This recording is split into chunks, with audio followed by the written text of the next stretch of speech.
श्रीमन्नारायण नारायण हरि हरि। कार्तिक माह के कृष्ण पक्ष की रमा एकादशी व्रत कथा। नमस्कार, भक्ति भजन चैनल में आपका स्वागत है। कुंती पुत्र बोले, हे जनार्दन, अब आप मुझे कार्तिक माह के कृष्ण पक्ष की एकादशी का नाम, उसके गुण और कथा सुनाएं और इस उपवास से प्राप्त होने वाले पुण्य भी बतलाएं। जनार्दन बोले, हे कुंती पुत्र, इस कार्तिक माह के कृष्ण पक्ष की एकादशी को रमा एकादशी कहते हैं। यह एकादशी भी समस्त पापों का विनाश करके सुख प्रदान करने वाली है। बहुत पहले एक राजा जिसका नाम मुचुकुंद था, उसका शासन था। तरुण देव, कुबेर देव तथा विभीषण सहित उसके अन्य मित्र भी थे। वह विष्णु भक्त और सच बोलने वाला था। उसका राज अशांति रहित था, शत्रु रहित था। उसके यहाँ पे चंद्रभामा नाम की पुत्री का जन्म हुआ। उसका विवाह साभन से हुआ, जो राजा चंद्रसेन का पुत्र था। एक बार जब वह ससुराल में ही थी तो एकादशी आ गई, परंतु चंद्रभामा अपनी पति की दुर्बलता से चिंतित थी, क्योंकि उसका पति अपनी दुर्बलतावश एकादशी उपवास नहीं कर सकता था। दशमी के दिन चंद्रभामा के पिता ने अपने राज्य में यह प्रचार करवा दिया कि एकादशी को प्रत्येक प्राणी उपवास रखेगा, जिसमें हाथी घोड़े भी सम्मिलित थे।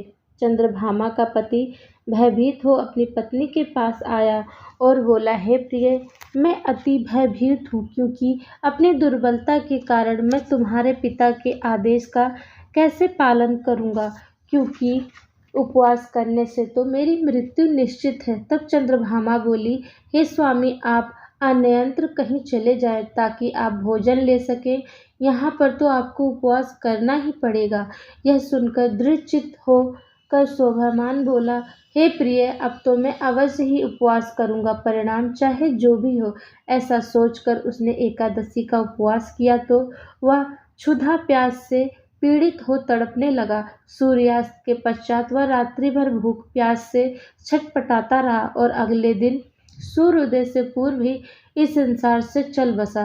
राजा ने उसके मृत शरीर का अंतिम संस्कार भी करवा दिया, परंतु पति की आज्ञा अनुसार चंद्रभामा अपने पति के साथ सती नहीं हुई, परंतु अपने पिता के घर में रहना उत्तम समझा। रमा उपवास के प्रभाव से शोभामान को मंदराचल पहाड़ पर धन संपदा से परिपूर्ण और निष्कंटक एक उत्तम नगर मिला।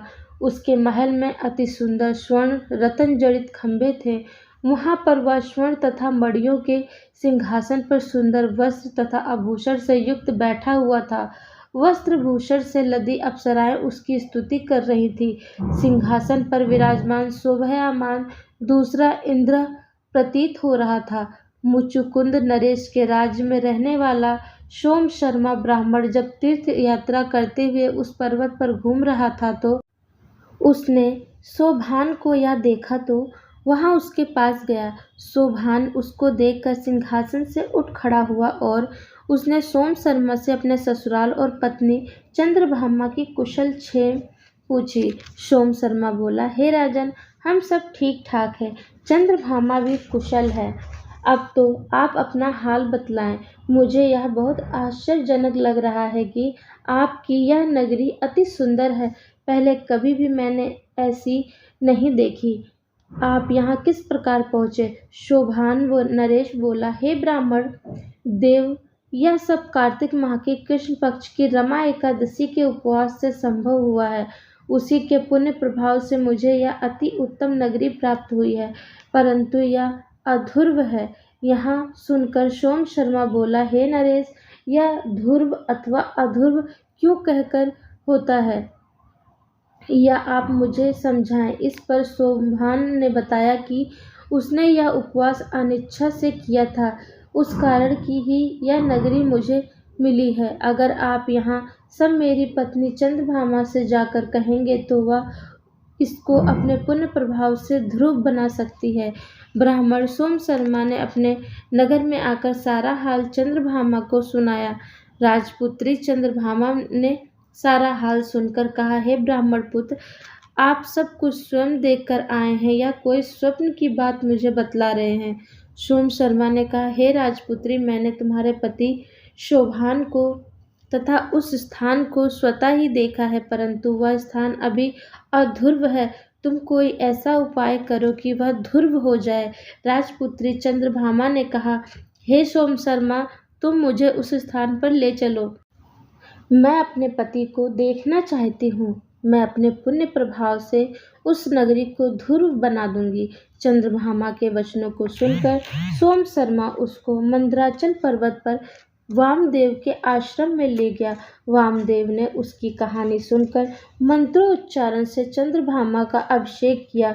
उन मंत्रों तथा उपवास के प्रभाव से वह दिव्य रूप धारण कर अपने पति के पास पहुंच गई। शोभान अपनी भार्या को देखकर अति हर्षित हुआ तथा उसे सिंहासन पर अपने बाईं ओर बैठने का स्थान दिया। वह बोली, हे स्वामी, अब आप मेरे पुण्य को सुनिए। पितृगृह में मैंने 8 वर्ष की आयु से ही एकादशी व्रत शुरू कर दिया था। उस समय से ही मैं विधि अनुसार एकादशी उपवास में लीन हूँ। अब मेरे उन उपवासों के पुण्य प्रभाव से यह नगर ध्रुव हो जाएगा तथा दिव्य कर्मों से महाप्रलय तक अक्षुण्ण बना रहेगा। चंद्रभामा वस्त्र आभूषणों से अलंकृत हो और प्रसन्नतापूर्वक अपने पति के साथ उस नगरी में रहने लगी। शोभान भी अति आनंदित हो अपनी भार्या के साथ रहने लगा। हे धर्मराज, मैंने तुम्हें रमा एकादशी के पुण्य प्रभाव और कथा कह दी। अतः जो प्राणी इस कथा एकादशी का उपवास नियम अनुसार और विधि विधान से करते हैं, उनके ब्रह्म हत्या जैसे जघन्य पाप भी जलकर नष्ट हो जाते हैं। अतः रमा एकादशी का पठन और श्रवण करने वाले मरणोपरांत परमधाम पाते हैं। बोलो श्री हरि विष्णु भगवान की जय।